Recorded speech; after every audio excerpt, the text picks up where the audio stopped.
જોતા રહો અમારી YouTube ચેનલ ICE રાજકોટ અને અમારી ચેનલને સબસ્ક્રાઇબ કરો અને બેલ આઇકોન પ્રેસ કરો જેથી દરેક નવા વિડીયોની નોટિફિકેશન મેળવી શકો. નમસ્કાર વિદ્યાર્થી મિત્રો, આઈસી ના યુટ્યુબ ચેનલ પર આપ સૌનું હાર્દિક સ્વાગત છે. મિત્રો, ગઈકાલના પી ના પેપર ઉપરથી કરંટનો તો અંદાજ આવી જ ગયો છે. કયા પ્રકારના પ્રશ્ન? તો કે યોજનાઓ પૂછી લીધી હતી, કેટલાક વેબ પોર્ટલ પૂછેલા હતા, અથવા કોઈ વેબ પોર્ટલ પૂછેલું શેના માટે પોર્ટલ છે. આના સિવાય કેટલા બધા રાષ્ટ્રીય ઉદ્યાન અભયારણ્ય એના ઉપર પૂછેલું હતું. જે હમણાં યુપીએસસી ગઈ ને એને પણ રાષ્ટ્રીય ઉદ્યાન અભયારણ્ય ઉપર એના ઉપર ઘણા બધા પ્રશ્નો પૂછ્યા હતા, અને સંલગ્ન ખાલી એનું નહીં, નામ નહીં, ક્યાં છે, થોડાક ઊંડાણપૂર્વક ગયા હતા, કયા પ્રાણીઓ જોવા મળે, કેવા જંગલો જોવા મળે છે.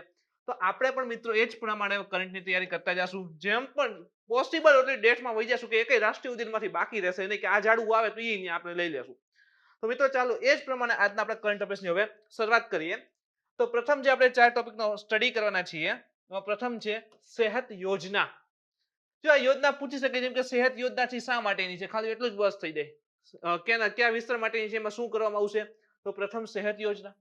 સેકન્ડ છે આરપી તિવારી કમિટી. કમિટી જ્યારે કરંટમાં આવતી હોય છે તો ઇમ્પોર્ટન્ટ બની જાય છે કે કમિટી શું છે, શા માટે બનાવવામાં આવેલ છે, કમિટીની ભલામણો શું હશે.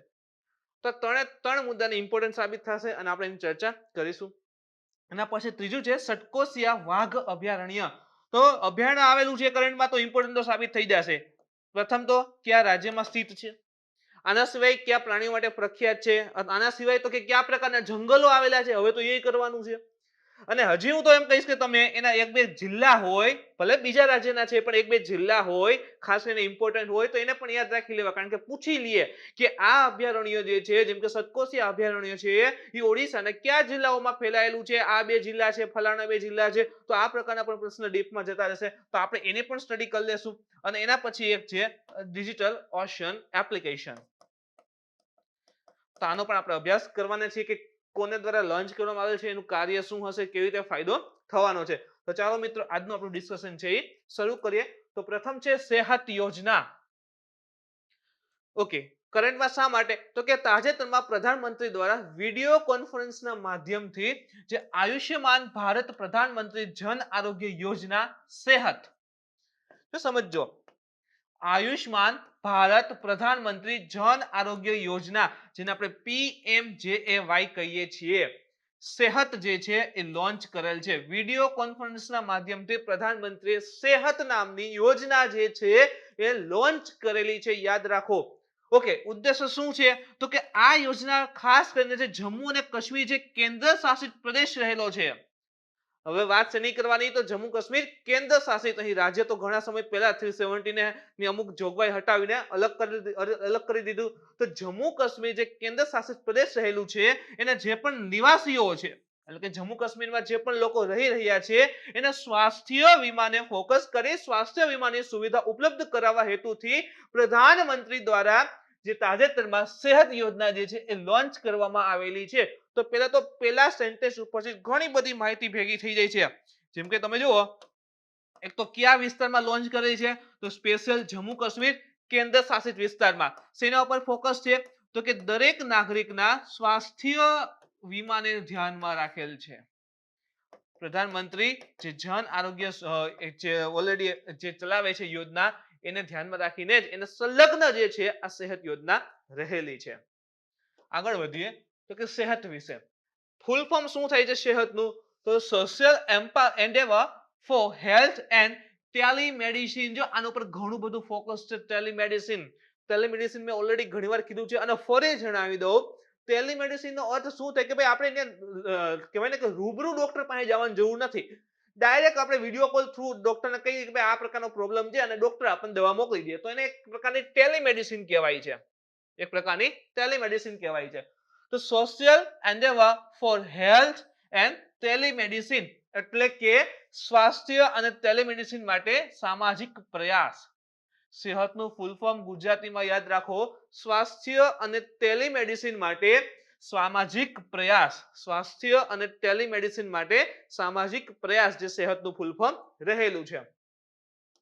અહીંથી એક તો ફોકસ થઈ જશે, એક તો હેલ્થ ઉપર ફોકસ છે એટલે હેલ્થનો વીમો, આના સિવાય મેડિકલ કાંઈ પણ એને જરૂરિયાત ઊભી થશે. આપણે જો આપણે મેડિક્લેમ લેતા હોઈએ છીએ, મેડિક્લેમ એટલે શું થાય કે ભાઈ કોઈ ધારો કે 1 વર્ષ મેં લીધો હોય કે 1 વર્ષનો 10,000 નો મેડિક્લેમ છે અને 5 લાખ સુધીની સુવિધા ઉપલબ્ધ કરશે તો પરિવારમાં કોઈને કંઈ થાય તો ભાઈ જે વ્યક્તિનો મેડિકલ લીધેલો હોય એ વ્યક્તિને કંઈ પણ થાય તો 5 લાખ સુધીનો ખર્ચો જે કંપની પાસે લીધેલો હોય એને દ્વારા પૂરો પાડવામાં આવશે. તો સેમ એ જ વસ્તુ છે કે ભાઈ જે પણ જે હેલ્થ પોલિસી છે, વીમો જે છે એ આ યોજનાની અંતર્ગત આપવામાં આવશે. જોઈએ કેવી જોગવાઈ છે અન્ય. તો આ યોજના પહેલા તો નિઃશુલ્ક, એક પણ રૂપિયા લીધા વિના એટલે કે નિઃશુલ્ક વીમો ઉપલબ્ધ કરવાનું છે. તો જો આ ફરી ઇમ્પોર્ટન્ટ સાબિત થઈ જશે તો તમારી જે નોટ હોય ને એડ કરી જ દેવાનું કે એક તો નિઃશુલ્ક વીમો ઉપલબ્ધ કરશે. અહીંયા બનાવી દઈએ કે વાર્ષિક અથવા તો મંથલી 100 રૂપિયાના દરે વીમો ઉપલબ્ધ કરશે તો કે ના, એવી કઈ જોગવાઈ કરેલી જ નથી. એકદમ ફ્રી ઓફ કોસ્ટમાં વીમો ઉપલબ્ધ કરવામાં આવશે. સ્પેશિયલી કોને? તો કે જમ્મુ અને કાશ્મીર કેન્દ્ર શાસિત જે રહેલ છે એના જે રહેવાસીઓ છે એના માટે. તો એના મુજબ અને બીજું સેકન્ડ થિંગ તો કે પ્રત્યેક પરિવારને 5 લાખ રકમ પણ આપેલી છે, 5 લાખ સુધીનું આર્થિક કવચ આપવામાં આવશે. તો આપણે જે નોટ બનાવીએ એમાં એડ કરી દેવાનું કેટલા લગીનું કવચ તો કે 5 લાખ સુધી. અને સમગ્ર પરિવાર, એવું નથી કે પરિવારના કોઈ એક વ્યક્તિ માટે આટલું છે, બીજા વ્યક્તિ માટે નવો લેવાનો, ત્રીજા વ્યક્તિ માટે, પરંતુ આખો પરિવારની અંતર્ગત જ આ વીમો જે આખો સમાવેશ થઈ જશે. તો એક વીમો લેશો અને આખા પરિવારને એનો લાભ મળી શકશે. જેને પરિવારના કોઈ એક અથવા તો તમામ સદસ્ય કીધું ને આખા પરિવારને લાભ મળી શકશે, ઉપયોગ કરી શકશે અને તેના અંતર્ગત એક જ પ્લાનમાં સંપૂર્ણ પરિવારને પણ વીમો આપવામાં આવે છે. તો એક જ પ્લાનની અંતર્ગત આખા પરિવારને વીમો છે પ્રાપ્ત થઈ જશે અને તેની પોલિસી કેટલી છે તો કે અરાઉન્ડ 5 લાખ. આ યોજના પ્રધાનમંત્રી જન આરોગ્ય યોજના, યાદ રાખો, પીએમ પ્રધાનમંત્રી જન આરોગ્ય યોજના PMJAY ની સાથે જ મળી અને કાર્યરત કરશે. જે પણ તાજેતરમાં સેહત લોન્ચ કરેલ છે, આ સેહત જે યોજના જે છે એ પ્રધાનમંત્રી જન આરોગ્ય યોજના જે રહેલી છે એની સાથે મળીને જ કાર્ય કરવાની છે. તો ઇમ્પોર્ટન્ટ સ્ટેટમેન્ટ થઈ જશે. એક્ઝામમાં આપણે કોઈ સ્ટેટમેન્ટ મૂકી દે તો આપણે લોચામાં તો પડી જાય કે એક યોજના જે છે ઓલરેડી આ યોજના સાથે મળીને કામ કરવાની હશે કે નહીં.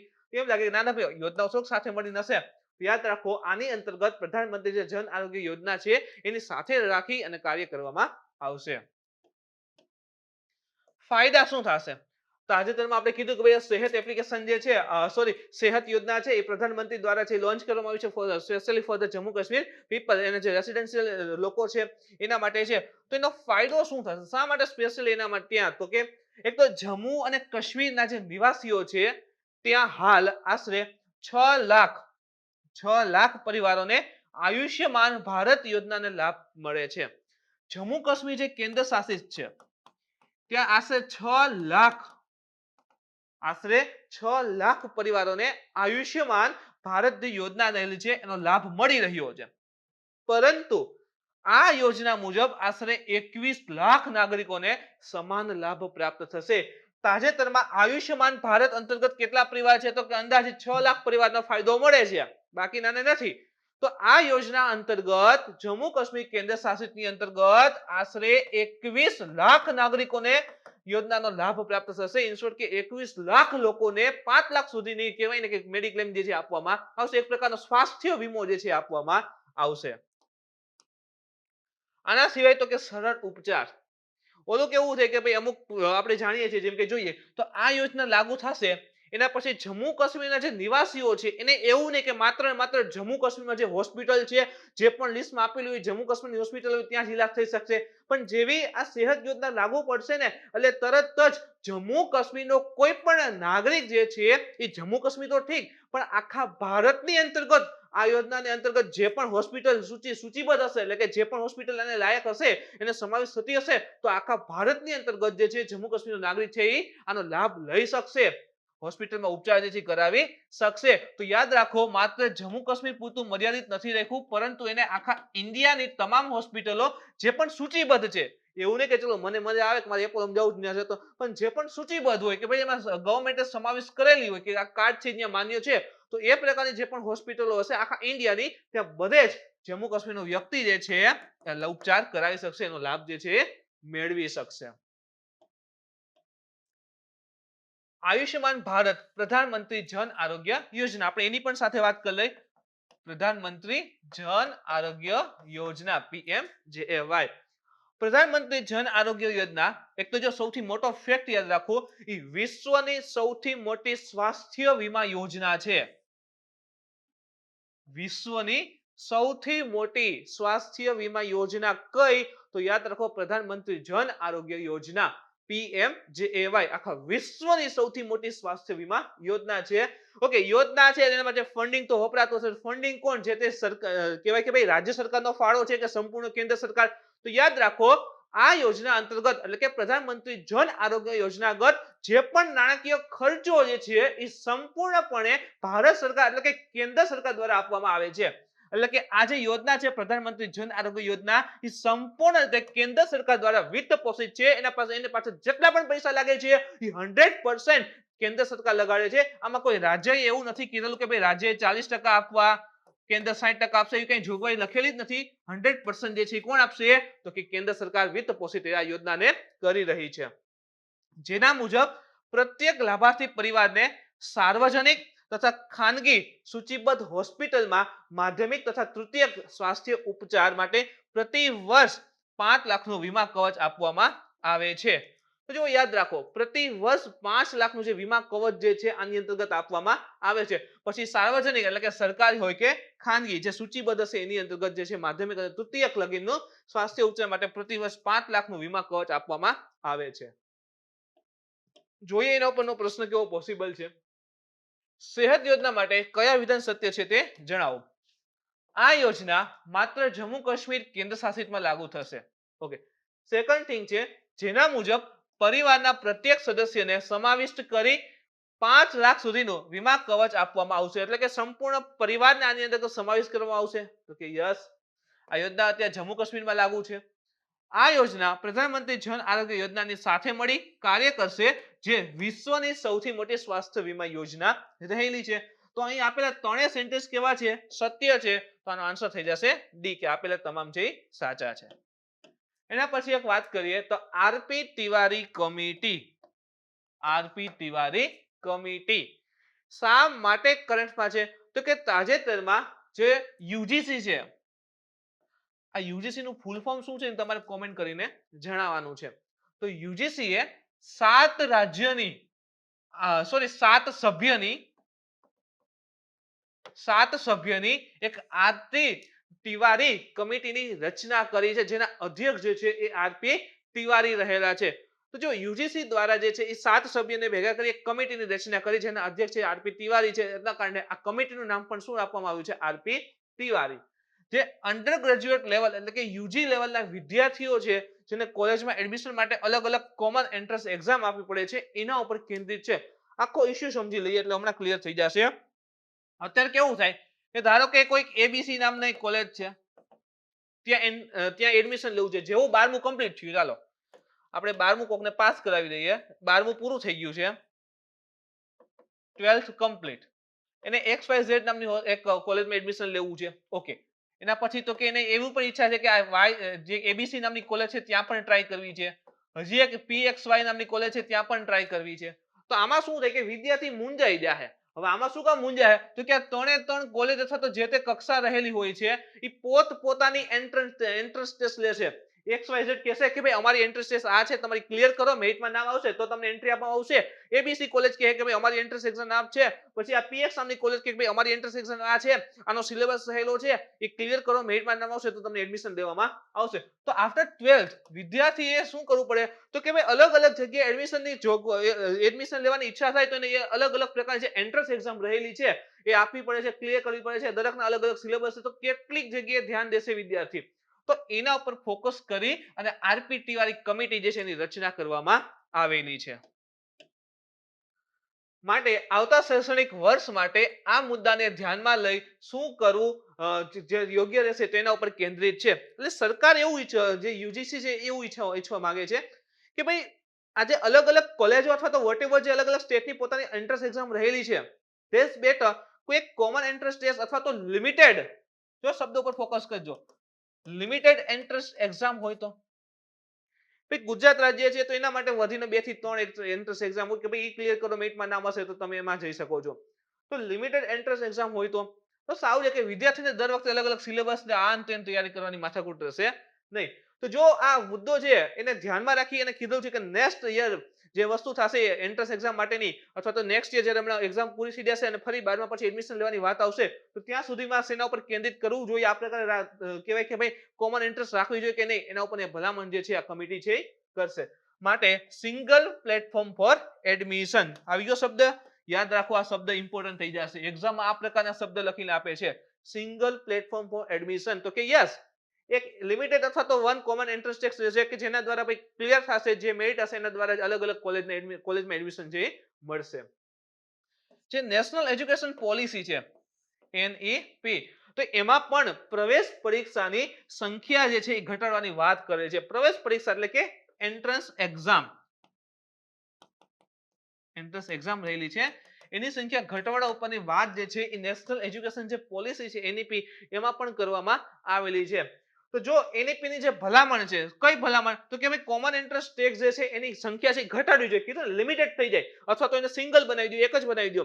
તો જો એની જે ભલામણ જે છે એ RP તિવારી કમિટી દ્વારા સ્વીકારવામાં આવશે તો પરીક્ષા માટે એક નેશનલ ટેસ્ટિંગ એજન્સી બનાવવામાં આવશે. કે ભાઈ નેશનલ એજ્યુકેશન પોલિસી છે એમાં કીધેલું છે કે ભાઈ લિમિટેડ એન્ટ્રન્સ એક્ઝામ હોવી જોઈએ, જેમ બને સંખ્યા ઓછી રાખો, જેથી કરીને વિદ્યાર્થીને કહેવાય કે ભાઈ અલગ અલગ પ્રકારના સિલેબસને તૈયાર ન કરવું પડે, એ પોતાના એક ધ્યાનમાં રાખી સિલેબસને ધ્યાનમાં રાખી તૈયારી કરે અને સારા માર્ક છે એ મેળવી શકે. આ NEP ની ભલામણ છે. હવે જો આ RP તિવારી કમિટી જે છે આ NEP ની ભલામણને માનશે તો એ ભલામણ આપશે કે ભાઈ હા NEP ની વાત સાચી છે, આ પ્રકારે કરવું જોઈએ, તો તરત જ કે ભાઈ એન્ટ્રન્સ એક્ઝામ લિમિટેડ અથવા તો સિંગલ પ્લેટફોર્મ માટે જે છે એ નેશનલ ટેસ્ટિંગ એજન્સી બનાવવામાં આવશે. તો એ શું કામ કરશે, તો કે નેશનલ ટેસ્ટિંગ એજન્સી જે છે એ એક પ્રકારની એજન્સી એટલે કે શું કરશે, તો કોમન એન્ટ્રન્સ એક્ઝામ લેશે. એક પ્રકારની કોમન એન્ટ્રન્સ એક્ઝામ લેશે અને એના દ્વારા જે મેરિટ આવશે અલગ અલગ કોલેજને પછી દેવામાં આવે, એના મુજબ જે છે સિલેક્શન કરવામાં આવતું હશે. તો પ્રશ્ન જોઈએ તો સિમ્પલ પ્રશ્ન બની શકે પણ અઘરોય સાબિત થઈ જશે કે તાજેતરમાં RP તિવારી કમિટી રચવામાં આવી છે તો એ સેના ઉપર ફોકસ છે. કમિટી જે છે શા માટે ચર્ચામાં છે તે જણાવો. અને અલગ અલગ 4 સેક્ટર આપી દે, જેમ કે એક છે બેન્કિંગ. સામાન્ય રીતે આપણે એ જ જોયું છે કે કમિટી જે છે ને એ બેન્કિંગ માટે વધારે હોય કે બેન્કિંગમાં શું સુધારા કરવા, કેવી રીતે પૈસા રિકવર કરવાના, આ તેન NPA કેમ ઘટાડવું ને એવી. તો સામાન્ય રીતે કમિટી બેન્કિંગ અથવા તો ઉદ્યોગ માટે, શિક્ષણ માટે આપણે ઓછી જોતા હોઈએ છીએ. એટલે આપણને આ બે વધારે દેખાય પણ ક્લિયર કટ આઉટ થઈ જશે. સેના ઉપર છે શિક્ષણને લઈને આ કમિટી જે છે રચવામાં આવી છે.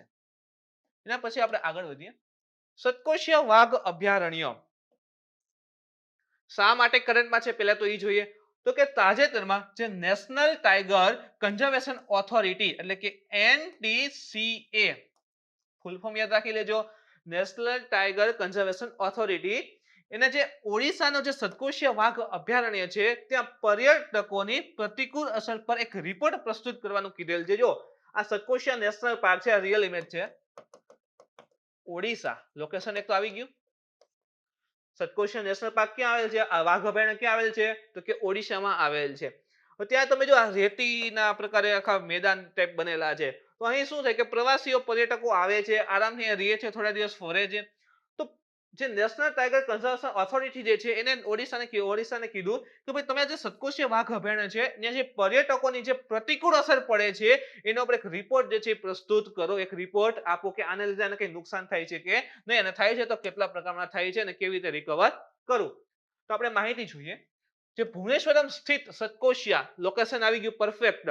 ભુવનેશ્વરમ સ્થિત જે સતકોશિયા વાઘ અભયારણ્ય જે છે એ મધ્ય ઓડિશાના બે નજીકના અભયારણ્ય રહેલા છે. એકનું નામ છે સતકોશિયા ગર્જ અભયારણ્ય અને એક છે બેસીપલ્લી અભયારણ્ય. એની અંતર્ગત સમાવિષ્ટ થાય છે. સમજજો ખાસ, એક છે આ સતકોશિયા ગર્જ અભયારણ્ય, એક જે છે એ છે બેસીપલ્લી અભયારણ્ય. હવે આ વિસ્તાર જે છે આટલા વિસ્તારમાં વાઘ જોવા મળે છે. ચલો, તો એના માટે શું કરશે કે આ વિસ્તારમાં જોવા મળે છે તો બંનેને ભેગા કરી આટલા વિસ્તારને વાઘ અભયારણ્ય કહેવામાં આવશે અને એને નામ આપ્યું છે આપણે સતકોશિયા વાઘ અભયારણ્ય. એટલે કે આ બંનેનો કમ્બાઈન એરિયા જે છે આની અંતર્ગત રહેલો છે.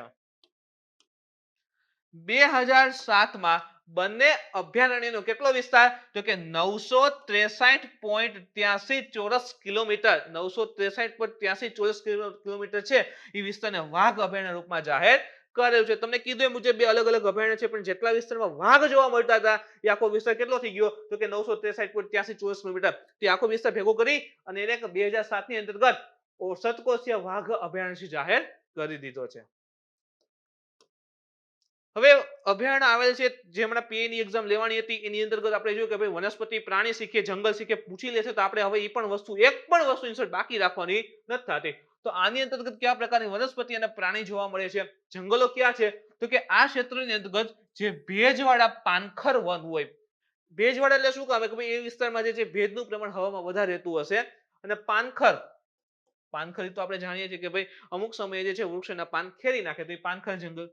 પછી શુષ્ક પાનખર જંગલ અને જે ભેજવાળા દ્વીપકલ્પીય સાલ વન જોવા મળે છે. તો સતકોશીય વાઘ અભયારણ્યની અંતર્ગત 3 પ્રકારના જંગલ આવ્યા. એક તો ભેજવાળા પાનખર વન છે, સેકન્ડ છે શુષ્ક પાનખર વન છે અને ત્રીજું છે ભેજવાળા દ્વીપકલ્પ. દ્વીપકલ્પ એટલે શું થાય તો કે 3 બાજુ પાણી અને એક બાજુ જમીન હોય એ પ્રકારનો વિસ્તારને દ્વીપકલ્પ કહેવાય. તો અહીં તમે જુઓ તો દ્વીપકલ્પીય સાલ વન તો આખા દક્ષિણ ભારતમાં જે સાલ વન જોવા મળે છે એ પ્રકારનું સાલ વન આ ઓડિશાના ક્ષેત્રમાં પણ જોવા મળે છે. સાલ એક પ્રકારનું વૃક્ષ છે. સ્પેશિયલી એના આખા કહેવાય કે ભાઈ જંગલ જેવું ડેવલપ થઈ જાય આખા બધે જેવું એટલે સાલના જ વૃક્ષ દેખાય તો આખું કેવું કહેવાય સાલ વન.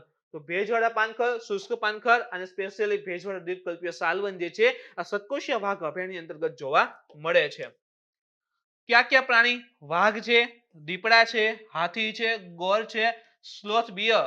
આના સિવાય તો કે કેટલાક સ્થાનિક અને પ્રવાસી પક્ષી એની સાથે એની વિભિન્ન પ્રજાતિઓ જોવા મળે છે અને કેટલાક પ્રકારના સરીસૃપ જે પ્રાણીઓ અથવા કહી શકાય એ પણ અહીં જોવા મળે છે. તો મુખ્ય યાદ રાખો વાઘ છે, દીપડા છે, હાથી છે, બિયર છે. તો આ પ્રકારના સ્લોથ બિયર રહેલું છે. તો આ પ્રકારના મુખ્ય જે પ્રાણીઓ છે અહીં જોવા મળે છે.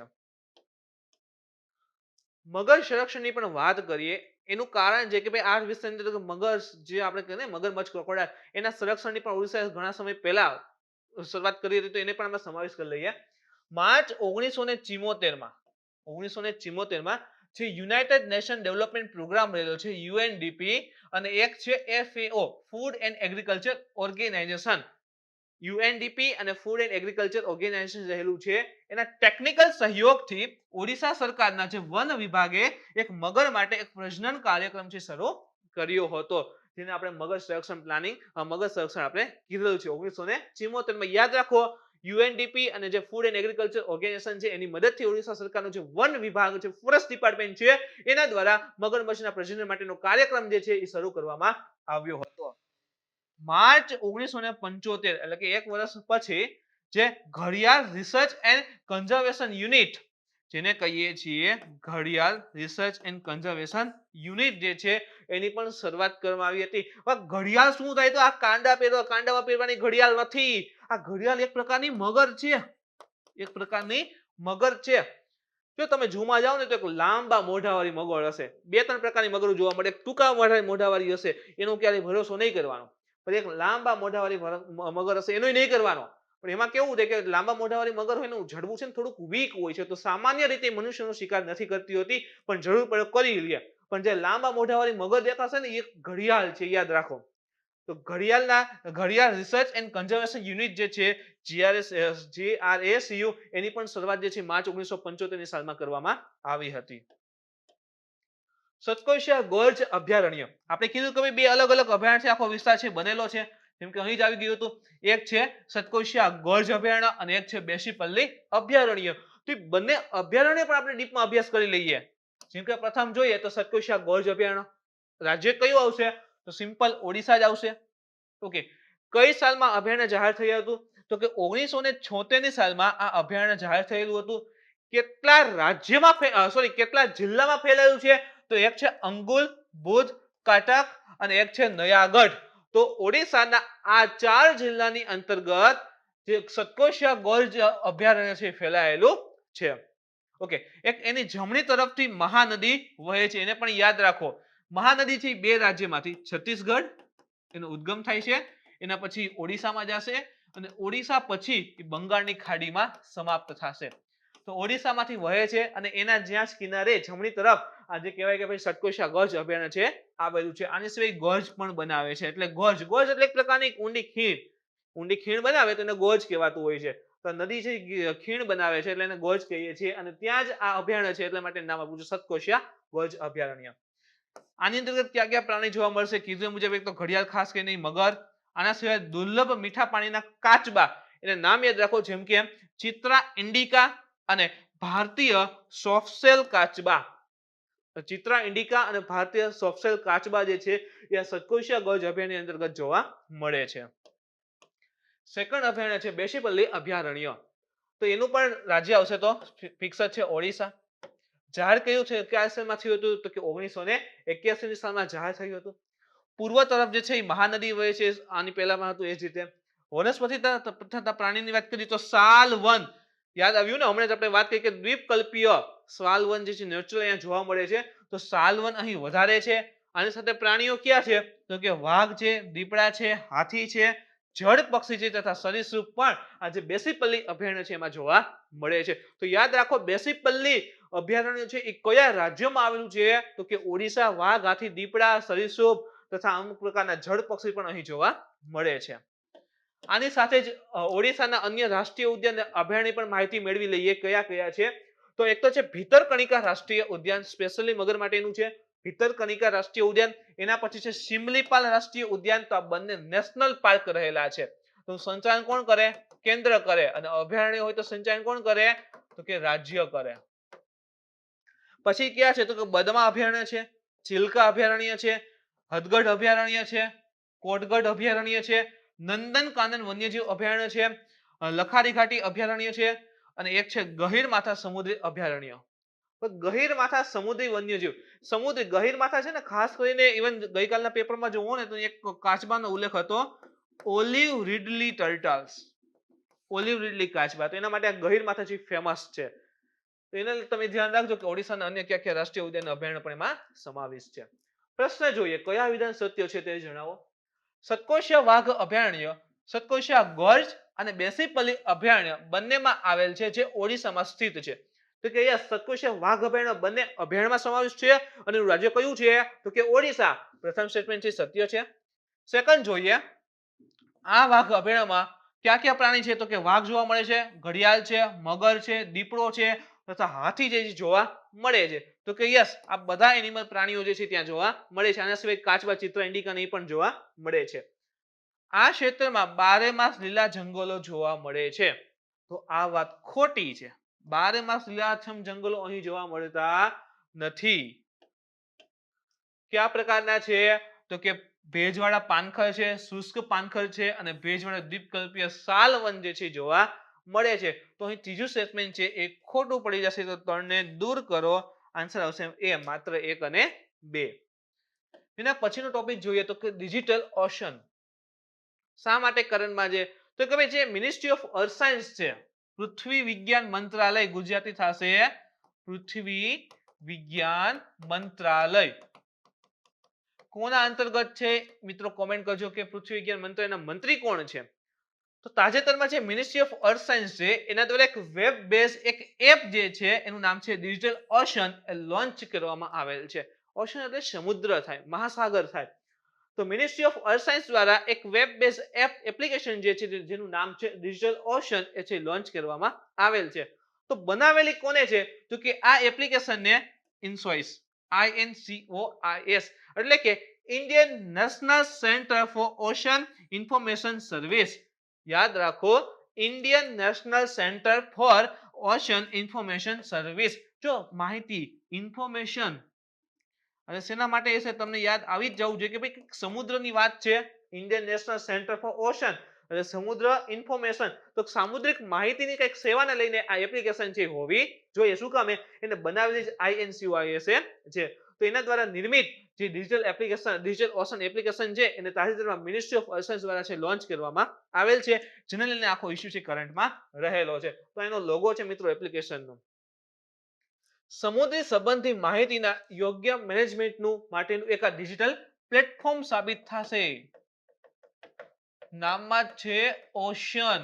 તો કે સમુદ્રી સંબંધિત જે પણ માહિતીઓ હોય એનું જે પણ માહિતી ડેટા આવે છે એને સાચવવા માટેનું એના મેનેજમેન્ટ માટેનું એક ડિજિટલ પ્લેટફોર્મ છે સાબિત થશે. તેના દ્વારા એકથી થયેલી જે પણ સમુદ્રની માહિતી છે એનો યોગ્ય સમય ઉપયોગ કરી શકાય છે. જેમ કે ભાઈ સમુદ્રની અંદર કોઈ પણ ગતિવિધિ જોવા મળે છે કે ભાઈ ધરતીકંપ આવે છે, નાનો કંઈક જ્વાળામુખી ફાટે છે, વોટેવર ગમે તે પ્રક્રિયા થાય છે, ચક્રવાત ઉત્પન્ન થવાની શક્યતા રહેલી છે, તો જે પણ માહિતીઓ જે છે એને ત્યાં સ્ટોર કરવામાં આવે અને ઇમરજન્સી અથવા વોટેવર ગમે તે સિચ્યુએશનની અંતર્ગત એનો ઉપયોગ કરવામાં આવતો હોય છે. તો સમુદ્રની માહિતીનો જે છે યોગ્ય સમય ઉપયોગ કરી શકવા માટે આ વેબ બેઝ એપ્લિકેશન જે છે એ ઇમ્પોર્ટન્ટ સાબિત થશે. સંશોધન કેન્દ્ર, મેરીટાઈમ ઇન્ડસ્ટ્રી તથા પોલિસી મેકર વગેરે માટે આ એક પ્રકારનું વન સ્ટોપ સોલ્યુશન એટલે શું થાય કે એક જ જગ્યાથી બધું મળી રહેશે, એને અલગ અલગ જગ્યાએ ગોતવા નહીં જવું પડે. તો સમુદ્ર સંબંધિત જે પણ માહિતી હશે એને આપણે એક જ એપ્લિકેશન ઉપર રાખી દેશું તો શું થશે, જે પણ નવા પોલિસી મેકર છે સમુદ્રને લઈને નવી નવી પોલિસીઓ બનાવે છે એને સરળ થઈ જશે, સમુદ્રની માહિતી એક જ જગ્યાએથી મળશે.